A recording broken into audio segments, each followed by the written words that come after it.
Hello everybody and welcome to that new video.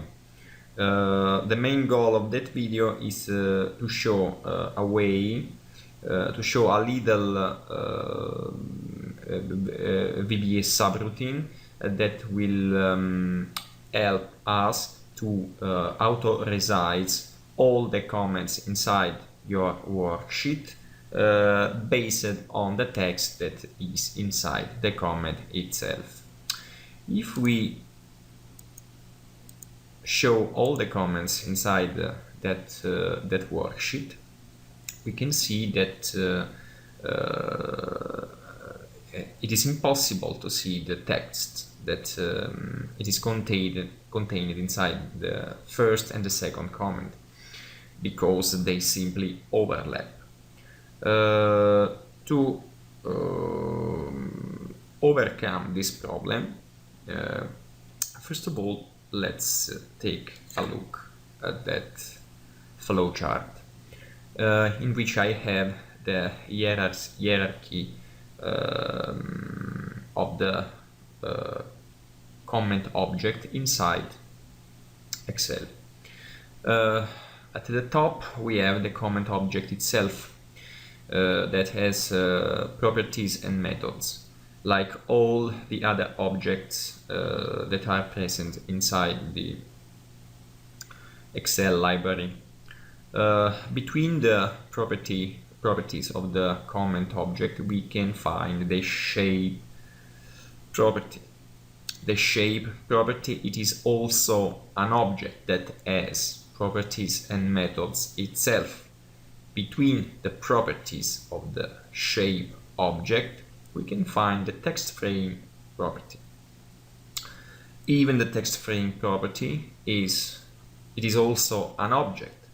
The text frame, it is also an object that has property and methods itself.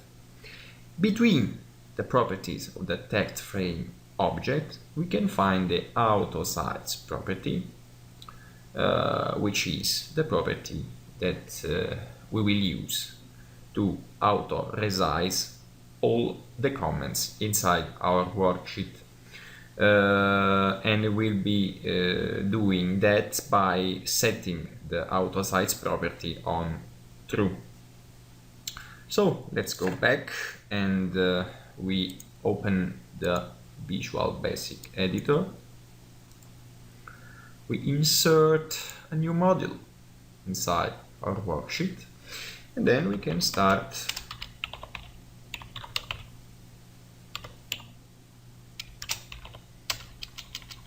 writing our little subroutine. Keep in mind that the code that I'm using here is kept simple on purpose, very simple. It's to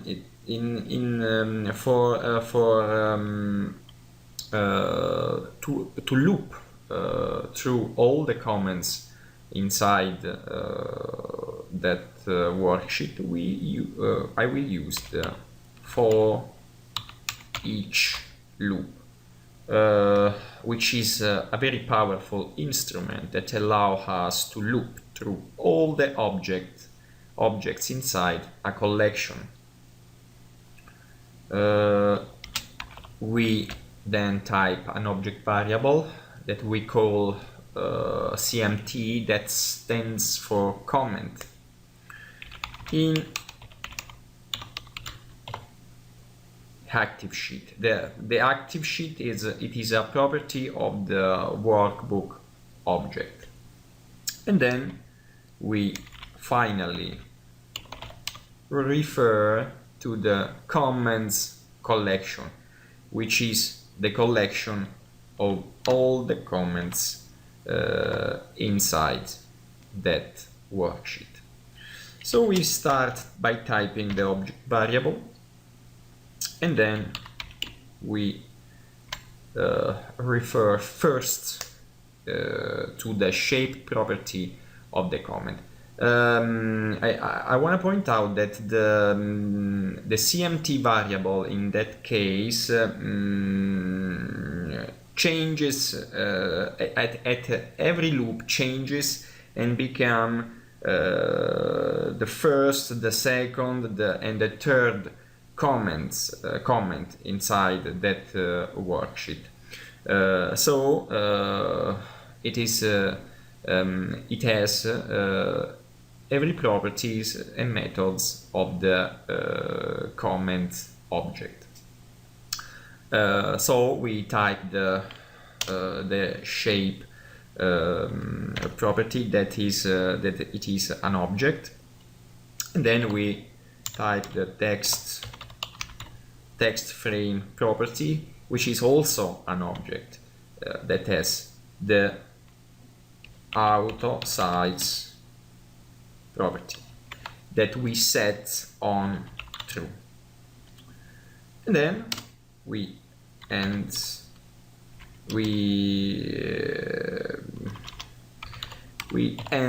the for each loop by typing next CMT. Okay, but our little subroutine, it is ready. You can run that subroutine in many ways. You can insert a button inside your worksheet and attach that subroutine to it. You can assign at that little subroutine a shortcut, a keyboard shortcut, and you can attach it to an icon in the quick access toolbar. In that case, I will simply run it in the VBA editor. So after the subroutine it is executed, that is the result. Every comment inside my worksheet has been resized based on the dimensions of the text that is inside the comment itself. And now you can see all the text that is inside every comments, because they do not overlap anymore. I hope that this little video will be useful for you, and I also hope to see you in the next video.